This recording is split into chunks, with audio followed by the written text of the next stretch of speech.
Hello and welcome. Alicia Youssef here, and happy equinox, wherever you are in the world. For those of us here in the Southern Hemisphere, we're moving into the spring equinox, right as the sun moves into Libra.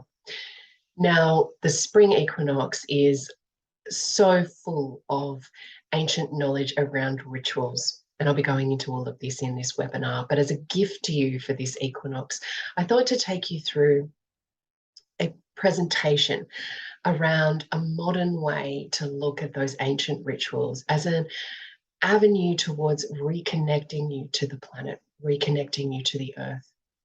Now, it is rituals which are so important for our psyche, to be at one with the universe, at one with the planet.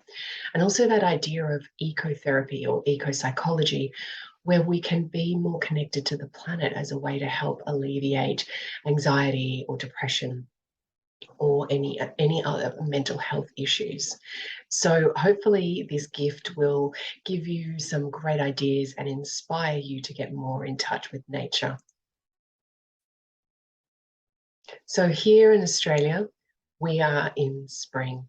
And before I start, I'd like to offer a welcome to country as I acknowledge the Gubbi Gubbi people, the traditional custodians of the land I am speaking from today. And I pay my respects to all elders, past, present, and emerging, as they hold the memories, traditions, and connections of not only this land I'm presenting from, but also the land you are listening from too.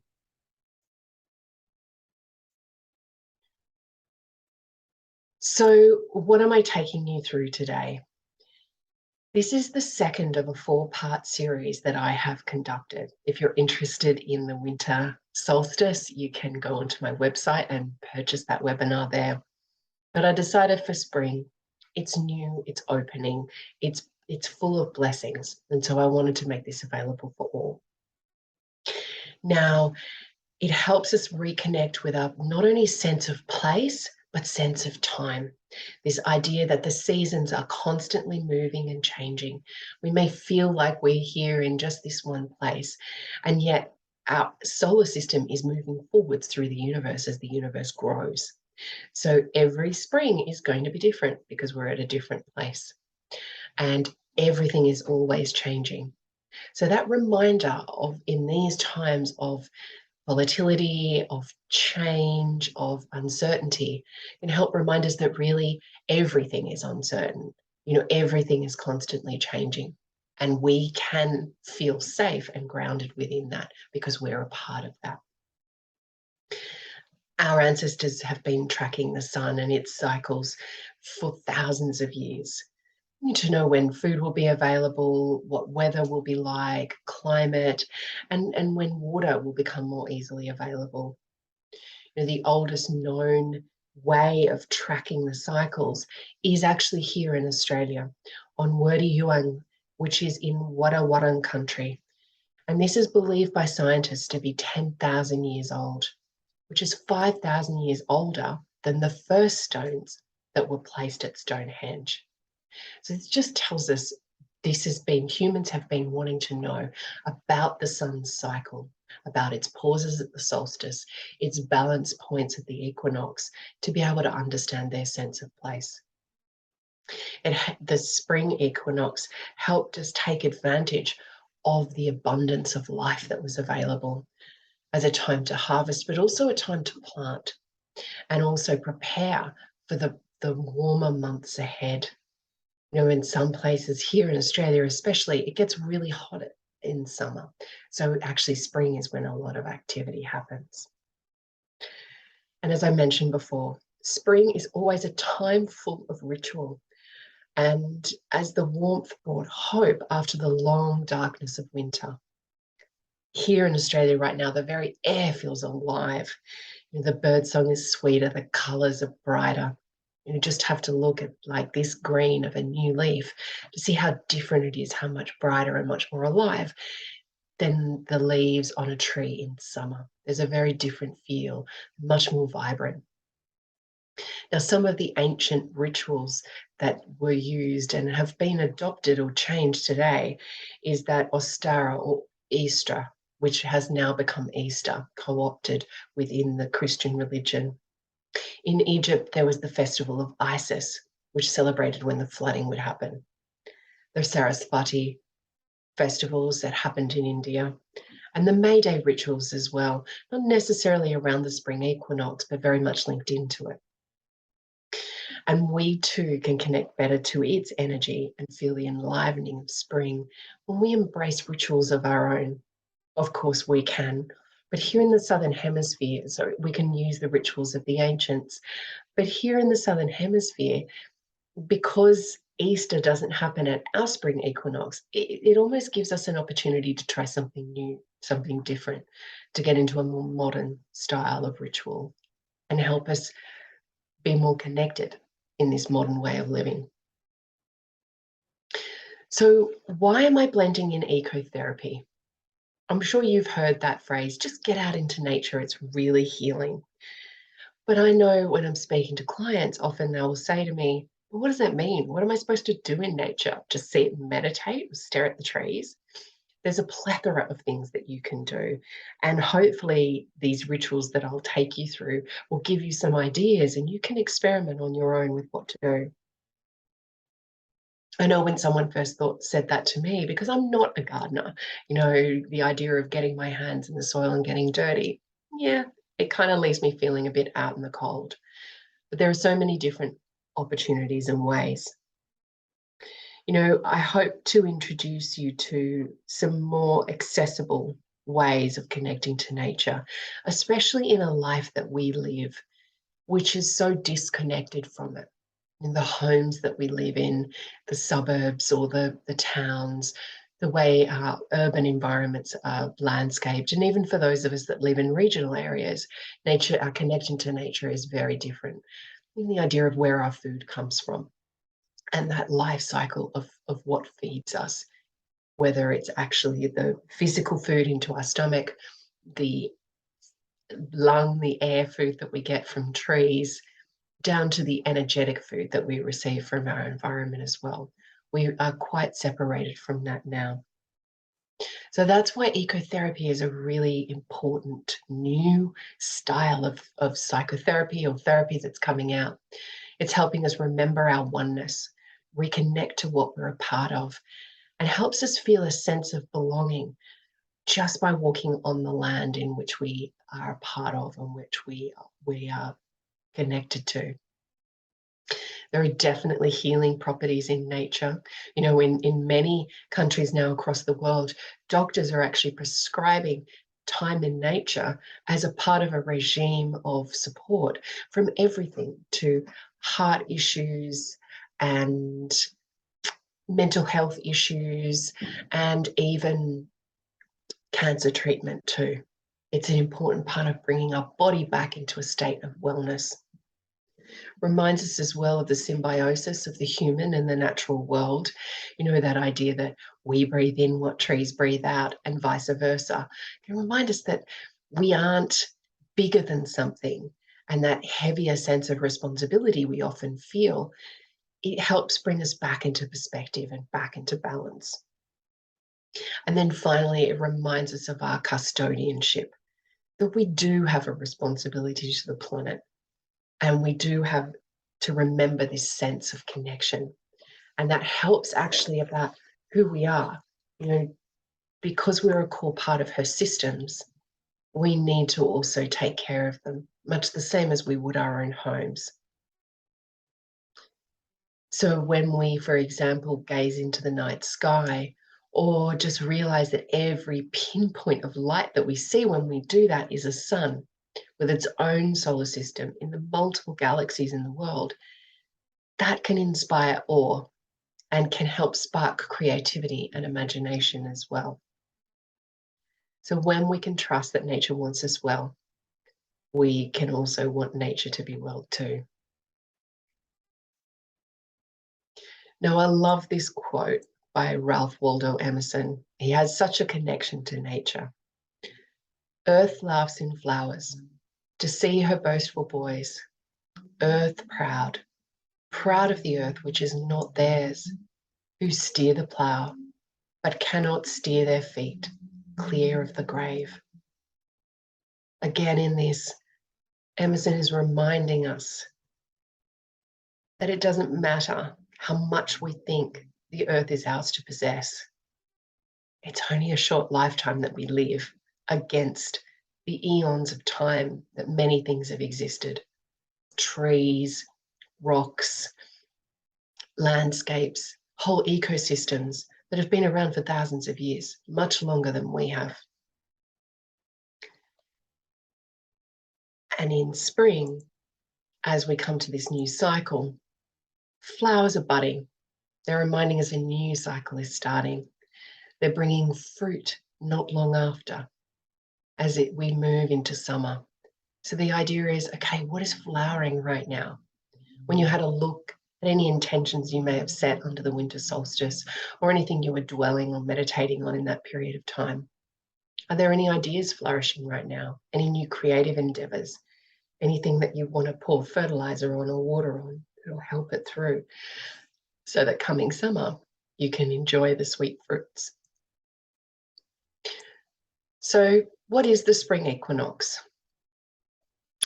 This is where we're here with the September equinox, and it's a way where actually the sun is actually shining equally on the earth.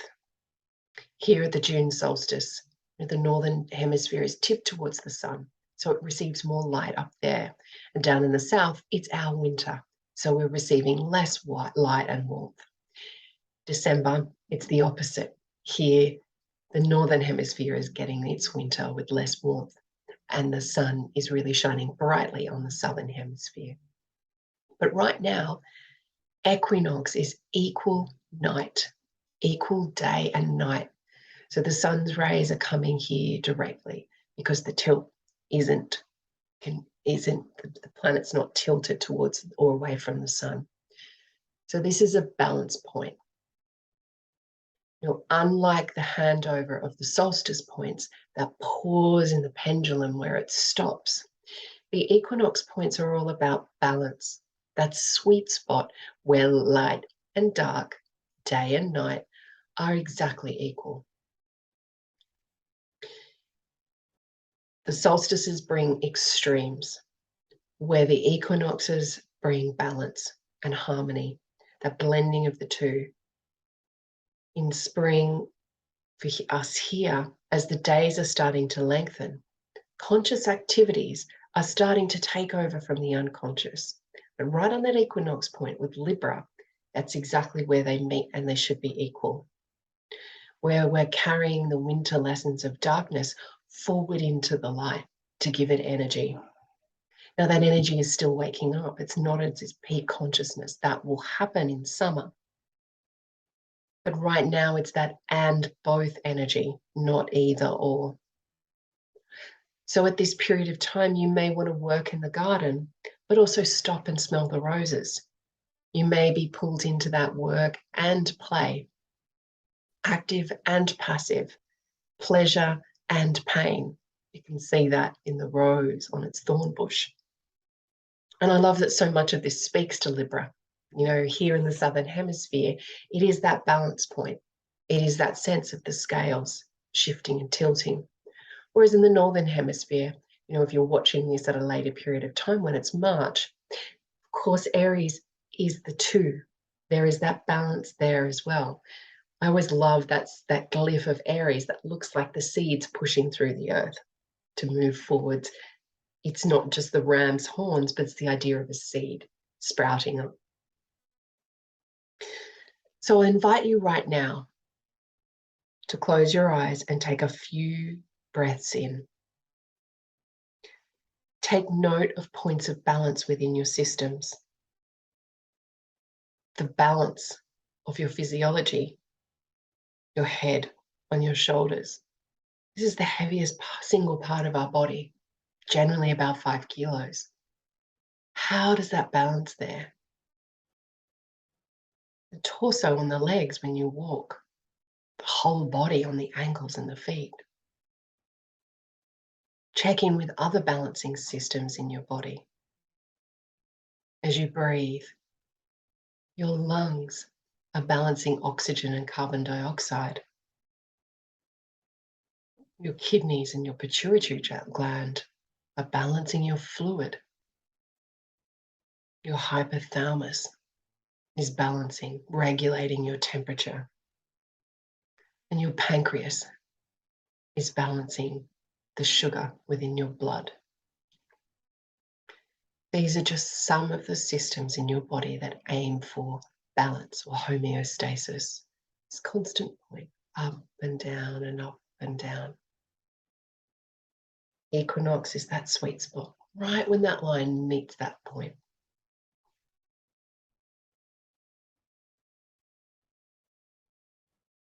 So what is spring energy about? We talk about this in the traditional humours, in traditional astrology, as sanguine, that hot and wet temperament. It's actually connected to the element of air. It's that idea in these hot, moist conditions, a lot of things can grow, just like in a rainforest. An idea of life having its most opportunity. And of course, in spring, we have that sense of hope and optimism. We planted seeds, in those late days of winter. What will come up? Will it be good? Will it feed us? Will it be sweet? What is possible in this new cycle? As well, it's that sense of abundance that we feel. When the dark days are going and behind us and the warmth is waking up our limbs, we're able to move more, get outside more, enjoy outside time more. The sun is on our face for longer. It helps, it lifts us up.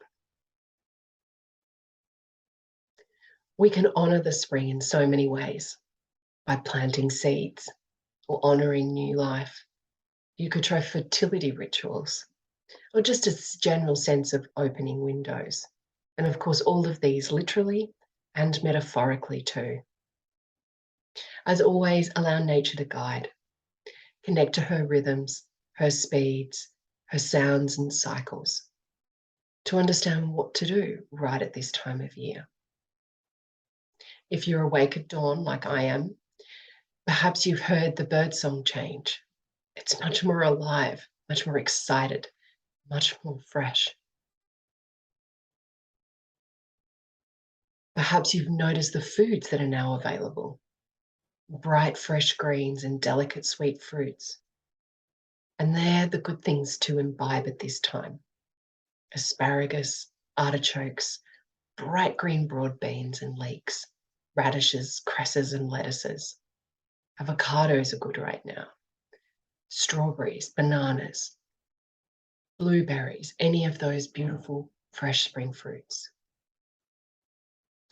Nature is our best guide here as always. And I hope here to help you with a series of rituals now to make the most of. This first one I call a meditation on green. Gather different new spring leaves and find a quiet space outdoors. Or perhaps if you're lucky, you'll be able to look up into a tree to be able to get this bright, fresh green coming into your eyes. Just lie there, looking up at it. Tune into your own body. Notice, what are you feeling or sensing? Notice it as physical sensations within your body. Notice textures, temperatures, colors. What's happening in your throat, in your chest, your heart, your solar plexus. Perhaps it's in your stomach that it's showing up, or in your hands and feet. Tune into that. Be aware of that. Give it space. Give it attention and breathe.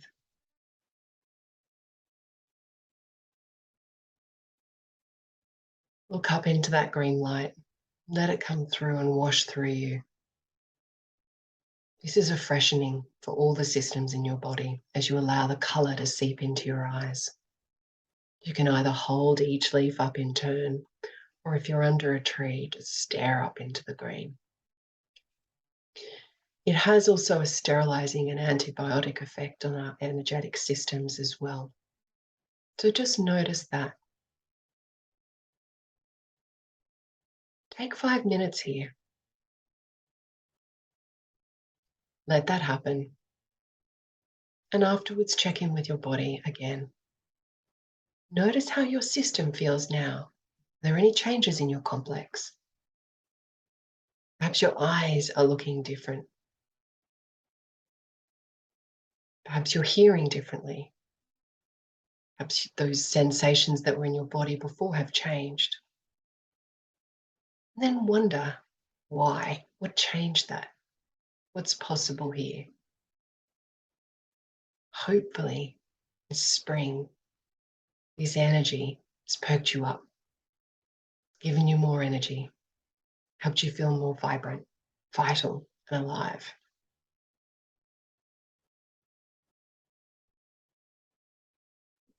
This next one is a spring walk.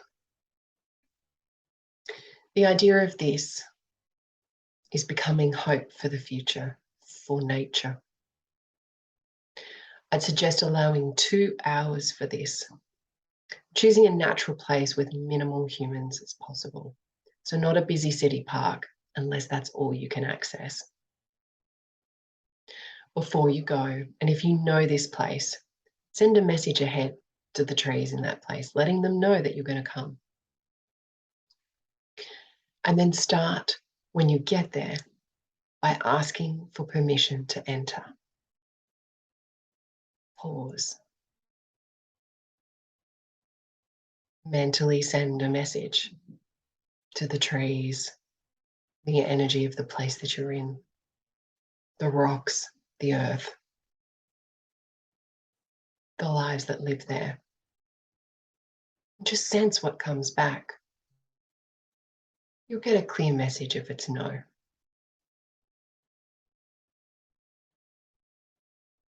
Perhaps there's a caveat to you coming.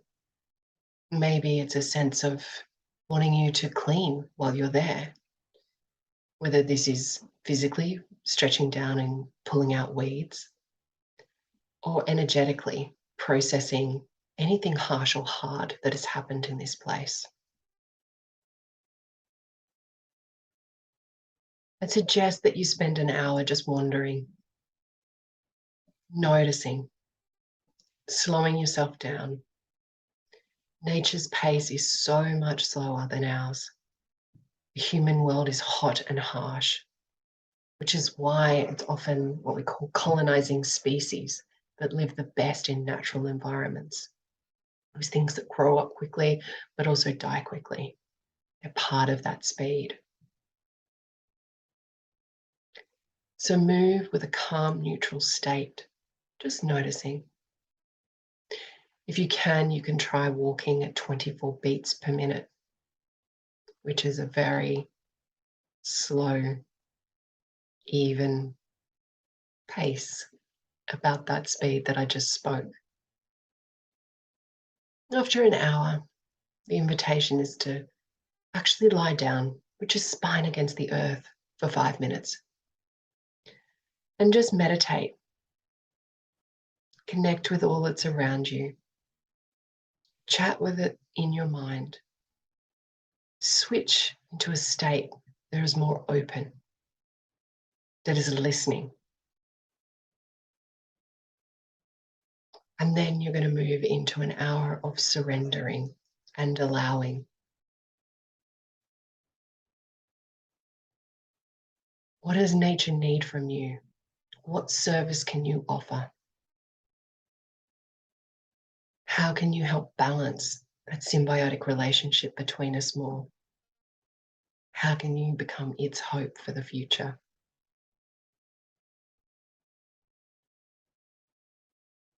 As these 2 hours come to a close,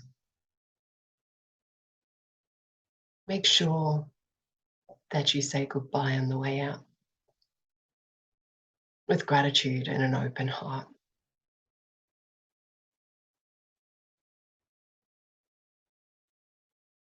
And prepare yourself to speed back up again. If you can, make sure that after a process like this, you have a gentle re-entry.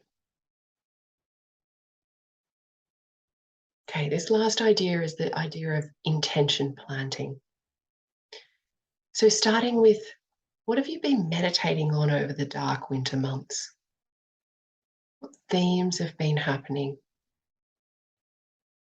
In particular in 2022, here in Australia anyway, well, here in the Southern Hemisphere, winter has been a time of tricky astrology. It's been a lot we've had to recognize, push back on, change, shift in our worldviews. And perhaps it's an opportunity to think, right, what am I going to bring in new? We are building up, of course, to a new moon pretty quickly after the sun moves into Libra. So you might want to do this under that Libra new moon. But in general, if you're watching this at another time, you're going to write 1 to 3 intentions for what you want to plant this spring that will flower into summer and then offer its harvest to fuel you through autumn and the next winter. Write it down on a piece of paper. It's more than one. Write them down on 3 separate pieces of paper. Then you're actually going to plant it in the garden with a seed or a seedling, if you're more like me and you can't grow things from seed. Perhaps put it in a pot plant or actually sow it in the garden. Water and watch them grow together. See what happens. See if you can match the type of seed with the type of intention that you're growing. See what works for you.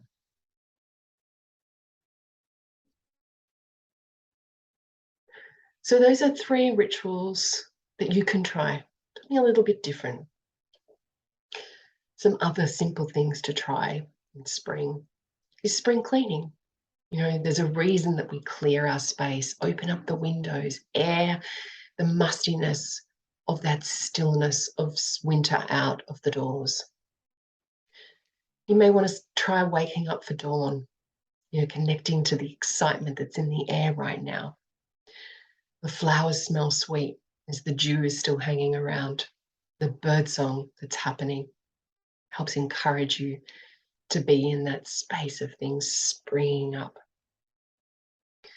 You could find a beautiful flower garden or even attend one of the many flower festivals around right now and have a deep 5 senses exploratory experience. What does this look like? You know, smell, of course, the flowers, but find a flower that you're really drawn to. Stare into its center. Have a look, see what the color is offering for you. If you can, feel it just gently so you don't bruise the flower. Texture does it have? What can you feel underneath your fingers? Stroke the stem and the leaves as well. You might be able to taste the smell on your tongue. Perhaps it's edible flowers that are there that you can try eating. Here in Australia, there are many flowers that you can actually suck nectar out of right now. The birds will often tell you the best ones to do that with.